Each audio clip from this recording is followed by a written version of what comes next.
Christmas Trolls by Jan Brett.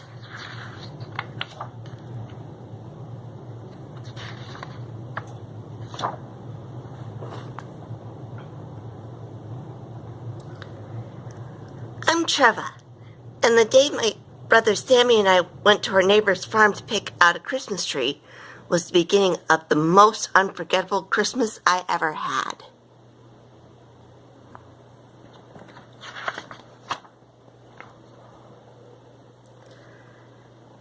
As we went home through the forest with a perfect tree packed on the sleigh, Tuffy started sniffing and barking. I couldn't see anything, but I felt sure someone was watching us.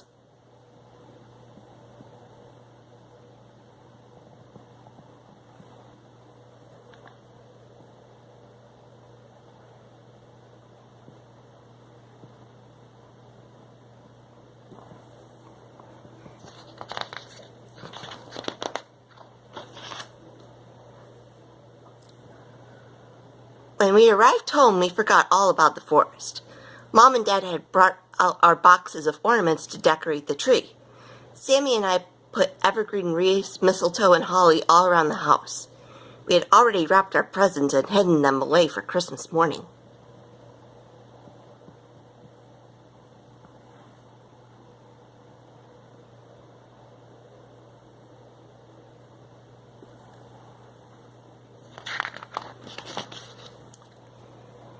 Then some of our Christmas decorations started to disappear. I didn't notice until Dad asked if we had moved the trinket box he had hidden for Mom. I shivered because Mom had just asked me the same thing about the mittens she had knitted for Dad.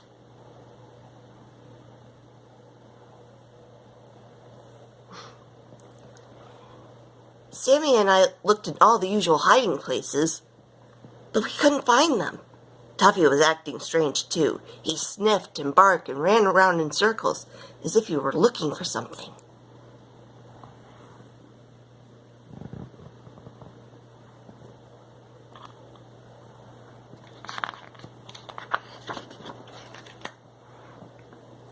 Then a few days before Christmas, the treetop angel was gone. What would be next? I started carrying my favorite red horse everywhere.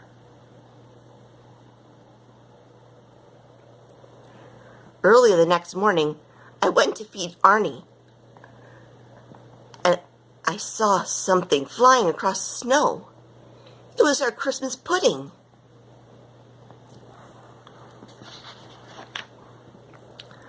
I harnessed Arnie, bells and all, and raced after it into the forest. As I got closer, I could see that our pudding was being carried along, pin-cushioned to the top of a hedgehog. I didn't know what to do, so I yelled, "Stop! Come back!" But it didn't stop until it reached the bottom of 4 fir trees. The hedgehog put the pudding down and scampered off. Just then the tree started rocking back and forth.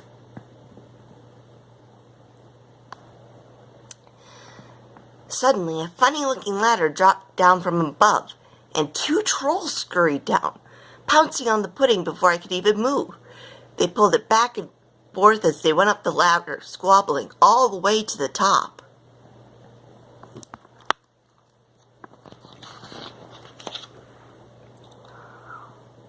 I climbed right up after them and looked inside. There on the floor of their troll house was all our Christmas things in a heap. The trolls were grabbing at them, each one wanting what the other one had.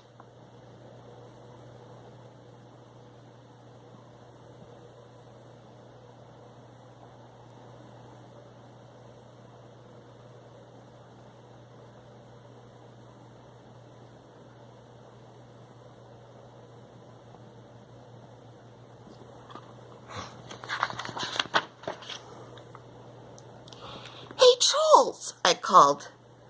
"Those are our Christmas things." The trolls dove onto the pile, clutching our gifts. "Mine!" they clamored. "Mine! Mine!"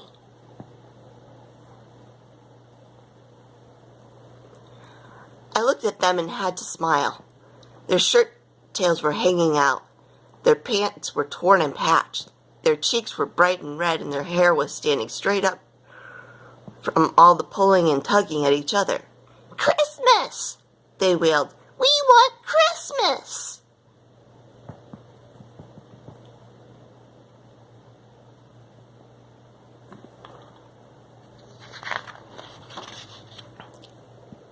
"You want Christmas?" I asked, puzzled. "Yes!" they shouted. "Give us Christmas!" "Well, you can't just take Christmas," I said. The trolls looked surprised. They squeaked. They gulped. They shuffled their feet. "Want Christmas!" they said, sounding miserable.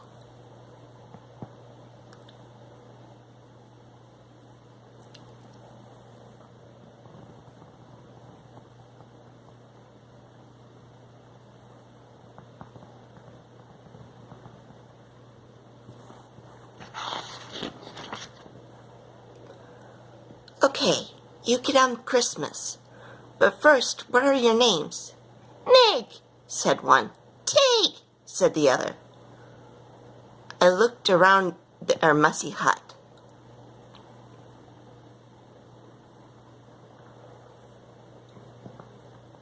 "Meg, Tig, let's begin by getting your house ready for Christmas," I said. I started to straighten up and put things away.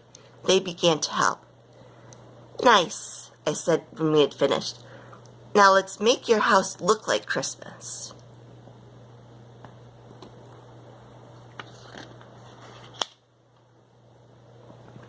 We went outside and gathered evergreens, berries, and pine cones. "Now you need a Christmas tree," I told them. "That's easy. You live in the trees, so you can have 4 trees instead of 1 if you want to." "Christmas trees!" they shouted, jumping up and down, and we decorated each of the trees that held up the troll house.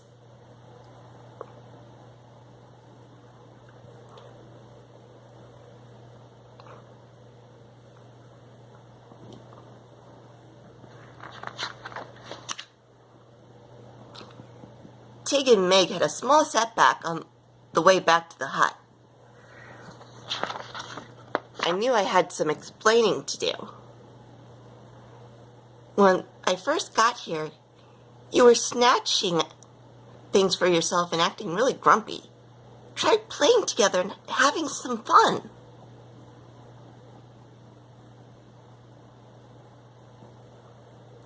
"Fun?" they asked. I showed them how to jump rope. I told them how much I liked their tail knots and earrings. They smiled shyly and started tucking in their shirt tails. "Nice hair, pretty belt," they said, grinning at me. They taught me a little troll dance. They were catching on.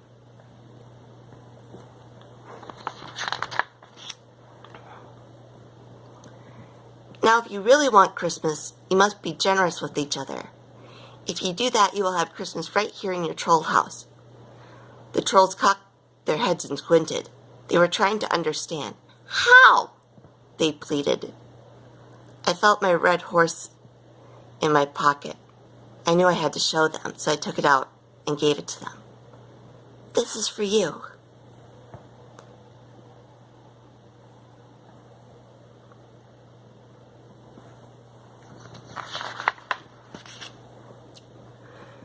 The trolls squealed and jumped up and down with glee.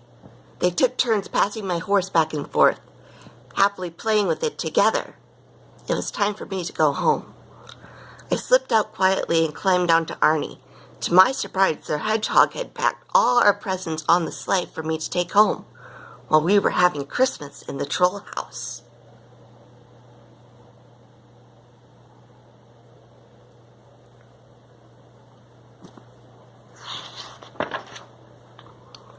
On Christmas morning, Sammy and I ran downstairs to find our tree alight with candles and our stockings filled.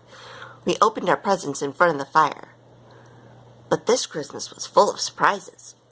I heard a bumping and a scratching noise. Tuffy barked. I listened and followed the sound. Outside on our doorstep was a Christmas present.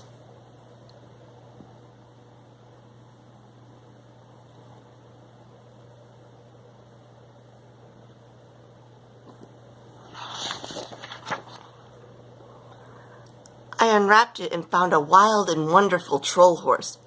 "Tig and big!" I exclaimed. When I held it, I knew for sure the trolls understood Christmas, and I knew that this was the best Christmas ever. The end.